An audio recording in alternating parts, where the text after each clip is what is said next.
किसी शायर ने क्या खूब कहा है कि जिसके हाथ में मैं फूल देकर आया था, आज उसी के हाथ का पत्थर मेरा इंतजार कर रहा है। दोस्तों, कब कैसा परिवर्तन आ जाए नहीं कहा जा सकता है। कैसा समय, कैसी स्थितियां हो जाएं नहीं कहा जा सकता है। परंतु उस बदले हुए समय और स्थितियों में हम समभाव में रहें, यही एक कला है जिसे भगवान बुद्ध ने सम्यक कला कहा है।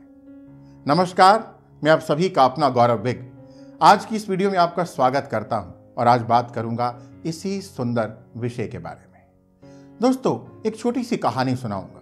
एक बार एक पेंटर था जो बहुत सुंदर पेंटिंग्स बनाता था और उसने अपने जीवन की सबसे सुंदर पेंटिंग बनाई जो उसके अनुसार कंप्लीट थी, जिसमें कोई कमी नहीं थी। उसके मन में आया, उसने अपने शहर के एक चौक के अंदर उस पेंटिंग को लगा दिया और नीचे एक नोट लिखा कि मेरे अनुसार ये पेंटिंग बिल्कुल कंप्लीट है, पर यदि इसमें कोई कमी हो तो आप उसको मार्क कर दीजिए, निशान लगा दीजिए। वो शाम को जब उस चौक में पेंटिंग लेने पहुंचा तो उसने देखा कि लोगों ने जगह जगह पर निशान लगा दिए।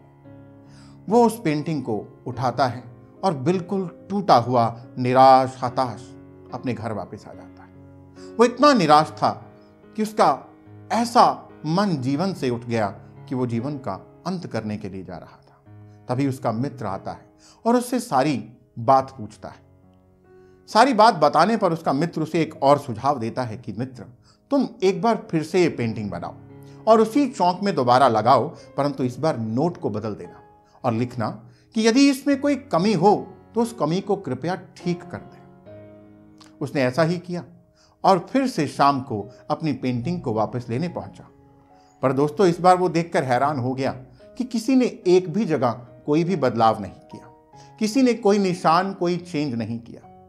दोस्तों, ठीक इसी प्रकार हमारे साथ होता है। संसार के लोग हमारी गलतियां, कमियां तो बहुत निकालते हैं, परंतु ठीक कोई नहीं करता है। इसलिए अपने दिमाग की खिड़कियां खोलें और खोल करके उस ऊपर वाले के साथ जुड़े, अपने ऊपर काम करते रहें। परंतु यदि इन खिड़कियों को खोलकर उस ऊपर वाले के साथ जुड़ जाएंगे तो मन शांत रहेगा, क्योंकि संसार ने कभी किसी को कुछ और नहीं दिया है। काम स्वयं पर स्वयं करना है।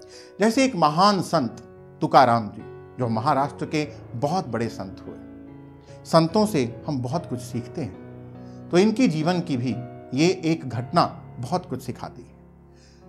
कहते जहां संत होते हैं उस इलाके के लोगों के लिए संत एक दर्पण के समान होते हैं। जैसे एक दर्पण व्यक्ति को उसका असली चेहरा दिखाता है।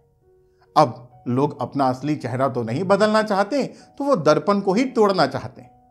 इसी तरह से गांव के लोग तुकाराम जी से परेशान थे, तो उन्होंने तुकाराम जी को गांव से निकालने का एक प्रबंध किया, एक युक्ति बनाई कि इनका घोर अपमान किया जाए ताकि ये खुद ही इस इलाके को छोड़कर दूर चले जाएं। उनको एक गधे पर बिठाया गया और उल्टा बिठा करके उनके हाथ में गधे की पूंछ दे दी गई, गले में बैंगन की माला डाल दी गई, सिर मुड़वाकर सिर पर चूना मल दिया गया और उनको इसी प्रकार से पूरे इलाके का चक्कर लगवाया गया। तुकाराम जी की पत्नी को जब यह बात पता चली, उन्होंने बहुत अपमानित महसूस किया और मन में यह भाव ले आई कि बस अब मैं अपने जीवन का अंत कर लूंगी।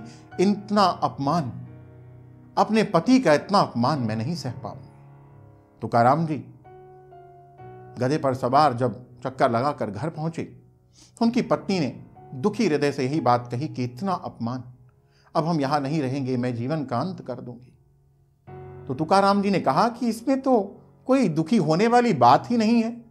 देखो, हमारे पास जब मेरी शादी हुई तब पैसा नहीं था कि घोड़ी पर बैठकर मैं सारे गांव का चक्कर लगाता, तो आज इन्होंने मुझे गधे पर बिठाया, पर मुझे तो वो घोड़ा ही लग रहा था और बिना पैसा खर्चे, बिना किसी दाम के सारे गांव का चक्कर लगा लिया। दूसरा, आज भी पैसे की कमी है, हर महीने हजामत करवाएं, ये बात बनती नहीं है। तो कितना सुंदर प्रबंध इन्होंने किया कि इन्होंने ऐसी हजामत की कि अब 6-7 महीने हजामत करने की जरूरत नहीं बनेगी। और जो चूना लगाया वो चूना तो एंटीसेप्टिक का काम कर गया। और आज भी हम कहां रोज ताजी तरकारी ला करके भोजन करते हैं, तो इन्होंने तो बैगन की माला ही दे डाली। इसलिए बिल्कुल दुखी मत हो, दरवाजा बंद करो और बैंगन की तरकारी बनाओ और स्वादिष्ट भोजन करो। दोस्तों, यह है दृष्टिकोण, क्योंकि जैसी दृष्टि वैसी ही आपकी सृष्टि है। जैसा आप सोचते हैं वैसे ही आप हो जाते हैं। हम अक्सर शिकायतें करते हैं, अपने जीवन में होने वाली छोटी छोटी कमियों को शिकायतों के रूप में उस ऊपर वाले को सुनाते हैं। मेरी ही गाड़ी का टायर आज पंक्चर होना था, आज मैंने दफ्तर जल्दी पहुंचना है परंतु आज ही बारिश हो रही है, मेरा ही पति ऐसा है, मेरी ही पत्नी ऐसी है, मेरे ही माता पिता ऐसे हैं, क्या मेरा ही जन्म इस परिवार में होना था।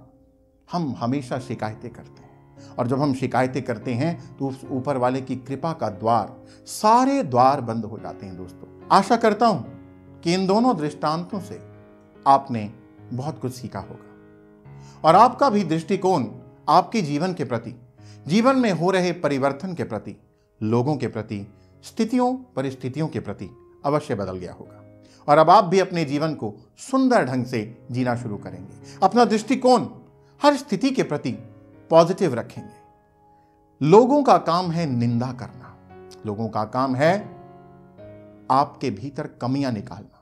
संसार ने संतों को हमेशा कष्ट दिया, संसार ने सबको तकलीफ दी है। संसार अपने स्वार्थ के कारण जुड़ता है, स्वार्थ के रिश्ते बनाता है।